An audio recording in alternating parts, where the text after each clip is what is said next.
So in order to facilitate our workshop, I'm going to give you the directions that you need ahead of time so that you can do all your creation in the workshop that day with the help of the facilitators. We're going to be looking at documenting student learning using Google Forms that eventually populate onto a Google document. The first thing you're going to need to do is to create a form. So go into your Google Drive and open a new form. When you do this, you need to title it. So I'm going to track learning skills. My first question will be name. It will default to short answer, but change it to drop-down menu. Do not put any names in yet because we will be doing this later with the DocAppender add-on, which I'll explain later in this video. You want to add another question. In this case, for me, it's going to be learning skill. And I will input a few learning skills here. I have the choice of doing a checkbox or a multiple choice, but as you'll see, I'm also going to evaluate, so I don't want to have multiple learning skills just in case I decide one's a satisfactory while another might be excellent. So I'm going to put in a few, not all of them. I'm going to do responsibility. I will follow that with collaboration, initiative, and works independently. And I'll leave it there for now. And I will now go to the assessment of those. So the levels I would give them would be excellent, good, satisfactory, and needs improvement. The next thing I want to do is going to be to track anecdotal observations. So I'll add another question. I'll write in observations, which will default my question type. You'll see it a paragraph, and that's fantastic because that's what you'll want. And I'm going to go up and rename the form. When I click in that box, automatically it will rename it what I've named the actual title, and that's okay. I'm going to close this out and go back to my drive. You'll see it sitting there in my main area of my Google Drive because I didn't say to put it in a specific folder. You can move it at this point if you want. That's fine. It just needs to be somewhere that you remember and you can access it quickly. And the next thing I'm going to do is create a Google Doc, and this will be the template which will populate every time the form is filled out. So any formatting you do in here sticks for everyone moving forward. So if you create a template here that's not formatted, once you run the Autocrat, you can't change it. So make sure your formatting is done consistently here how you want it, otherwise it's going to create a lot of problems. Go to the top, name it something that you're going to be able to find. In my case, I'm going to call it template for observations, or maybe just template dash observations. And then in the body of this doc, I am going to create name, or maybe just no, I'm going to do name and then dash observations. So it will end up being the student's name and the observations I make of them. But to do this, I need those little Pac-Man brackets.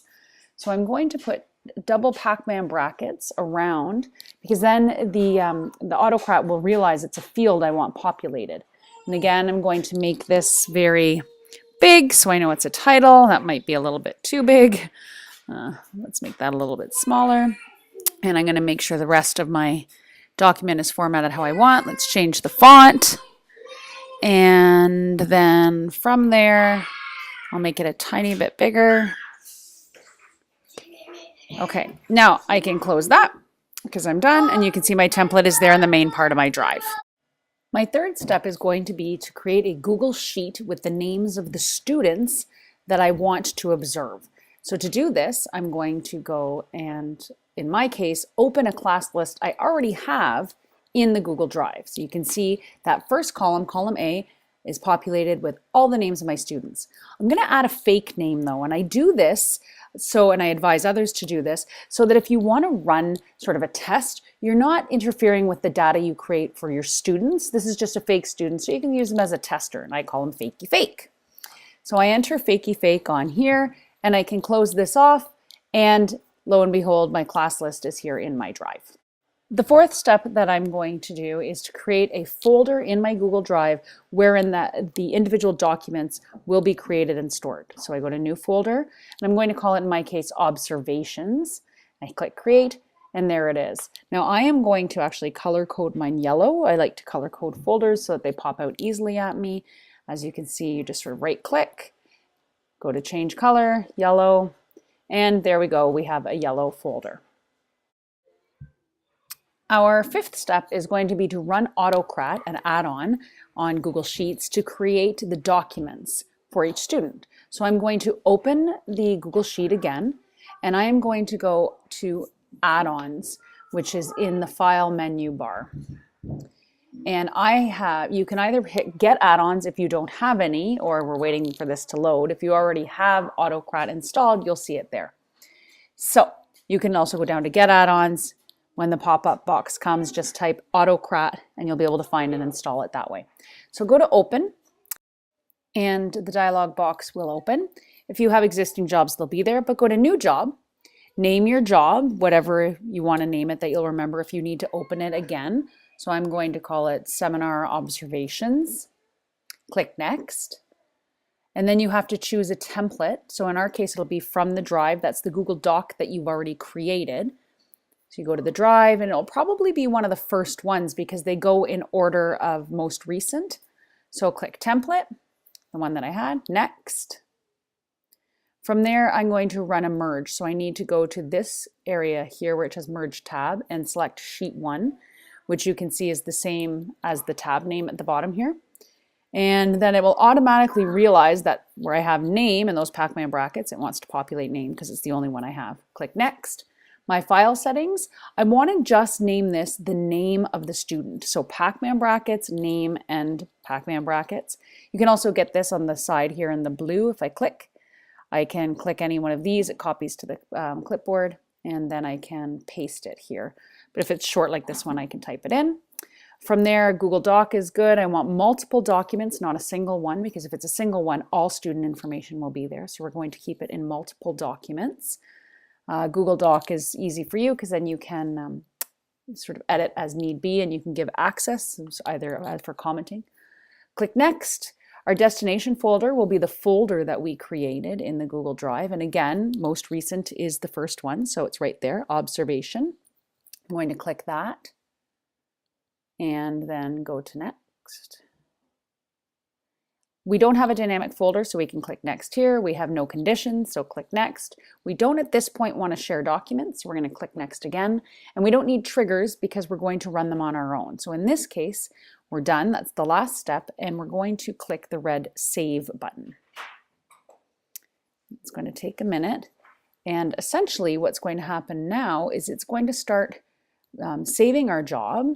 And to remember for next time, it won't run it automatically until we tell it to. So now when we get back here, we're going to go to the one we created and push that little play button like you see on your iPhone or on a DVD player, and it's going to run for us. Now I'll just speed it up here. It doesn't normally go this quickly. It can take some time, so don't panic. But this will go through and create each one of the documents. You can see them in the background there populating.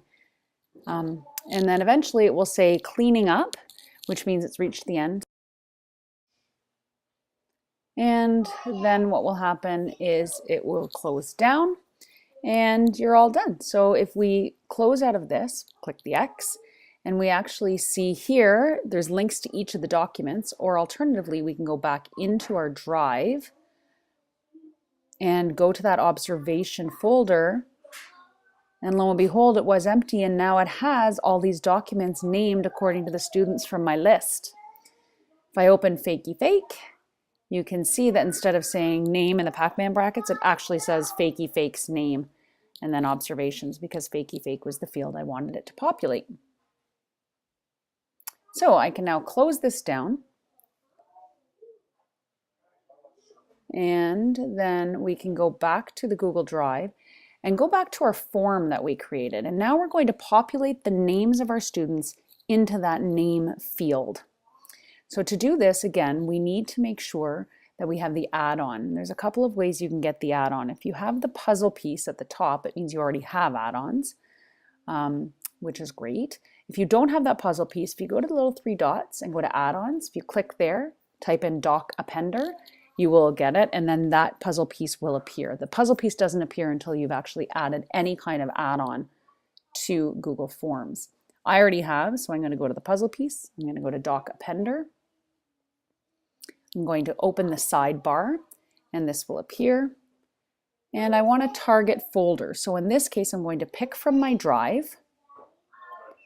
And following that, I'm going to look for that observations, because that's where we're going to draw. So every file in there, every file name will now populate that name field. So I'm going to click observations, and select.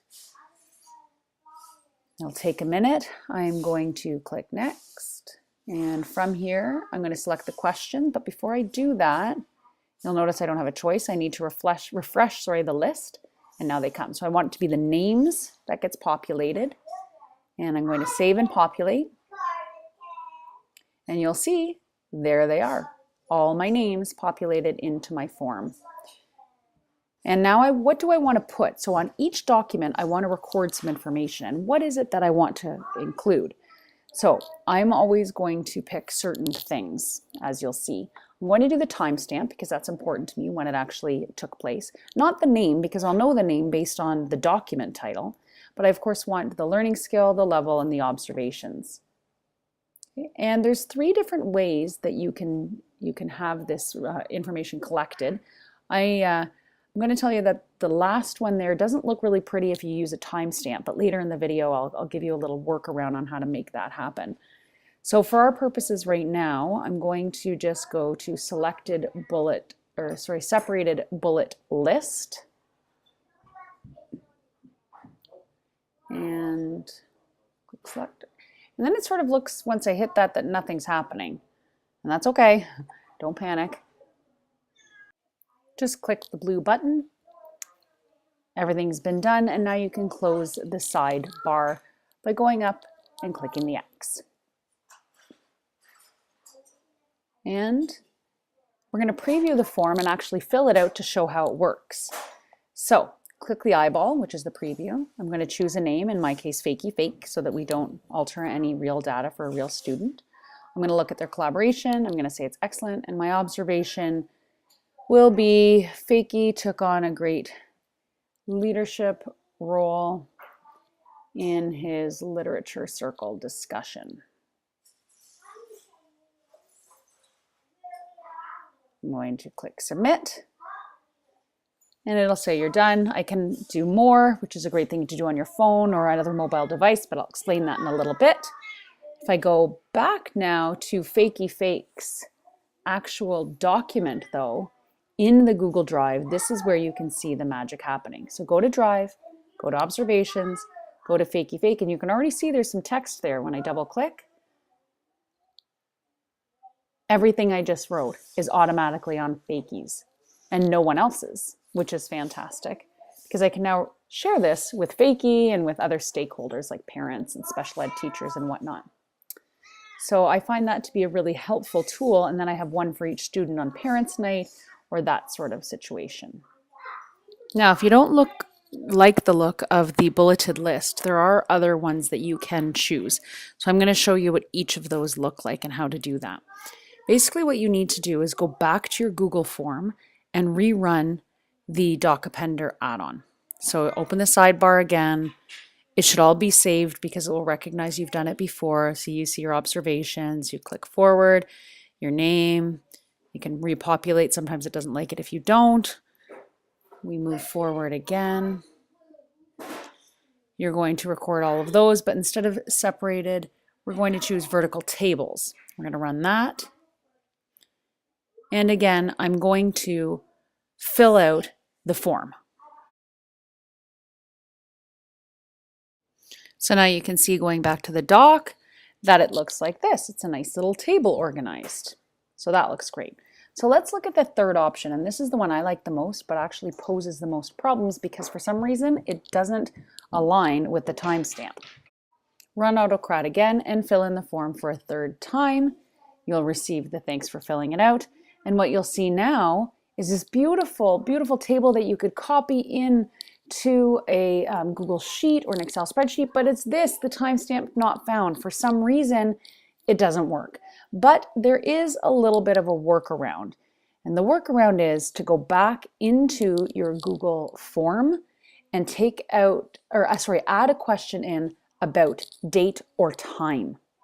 So let's do that. Let's go back to the form, and I want the one that I can actually edit. And after name, I'm going to add, so sorry, that put in the wrong spot, I'll drag it up. After name, I'm going to add in something about time. And in our drop-down menu here, we have options for time and date. Actually, you know what? I'm going to do date instead because the time of day doesn't necessarily matter. You could do time and date both, but certainly I'm just going to add one in for now. So date, and I'm going to make the name a required question. I should have done that earlier. My apologies. And I'm going to run DocAppender one more time. I'm going to open the sidebar. I'm going to go through and make sure that everything is here. And I'm going to make sure it's that last option because that's the one I really want to make sure it's running. The rows in a single horizontal table. I also need to make sure date is selected because otherwise it won't pick up the date, so there's no point in answering that question. So those two things need to be added if you add a question in afterwards. So again, I'm going to go through this. I'm going to choose everything. I'll speed it up here for us. And if we go back to that original, you'll see now the time is there. And it fell underneath the timestamp only because I added a question and I took out collect timestamp and I added that. But if you set it up initially, if you want it to look like this, you could have a date, your next column could be time, and then everything else that follows. And that's a really good workaround to have that nice table that you could put somewhere else. So now we're going to look at how this can be used on a mobile device, which actually makes our life really easy. So what you want to do is go back into your form and click send. And in the field, you can type your name. Now you want to make sure it's an email address that you can access from the mobile device. So if you're using your cell phone and you don't forward your Wire DSB account to your cell phone, don't choose that one. So in this case, I'm going to choose my Rogers account, which is my personal account. I'm going to put a subject and I'm going to click send. Now it's saying, are you sure you want to send it to someone outside the domain? And you say yes or no. In my case, I always like to make them okay to be outside the domain. Doesn't matter then which account you're on your phone. So you can see that's where you would go to the settings and restrict to York Region. If you have that clicked, only Wire DSB people can do that. So again, I'm going to click my name. I'm going to call it form and I'm going to send it. And looking at my cell phone, you'll see it's there. I can click fill out the form, and that will actually open the form on my cell phone as a website in whatever your default is. In my case, it's Safari because I'm on an iPhone. But what's really cool about this is down here at the bottom, you'll see this little square with an arrow pointing out of it. If I click it, I'm given options. And if you've never noticed this before, there's one here called Add to Home Screen. And by clicking it, it actually creates an icon that will be saved on your home screen. You can name it whatever you want. And so every time now I click that icon, guess where it's going to take me? Right to my Google form. So if I have it on an iPad or if I have it on my cell phone, I don't need to pull my computer around my classroom. I can fill this in the exact same way I was filling in before. So I enter a date and the learning skills and any observation that I might see. So in this case, I'm going to type, it was a lab period. And when I send it, I can very easily flip back now to my original document for Fakey Fake, and it's all in there as well. So from my cell phone, I can actually add this information. I find that really helpful for mobility in a classroom. Another interesting trick is actually using the voice recorder or Siri, in the case of an iPhone, when you're filling these out. So again, I'm completing a new form on my cell phone. I'm going to enter the skill observed and the level, and I'm actually going to dictate here. I'm going to say into Siri by clicking the microphone beside the space bar, any observations that I might see. Fake came into class during lunch for some one-on-one help with his homework to prepare for next week's test. And I finish doing that, I have to go in and actually do a little bit of editing because Siri doesn't always pick up the punctuation or whatnot. I hit submit, and if I toggle back, sure enough, everything that I dictated is there on the document that I created. And that's it.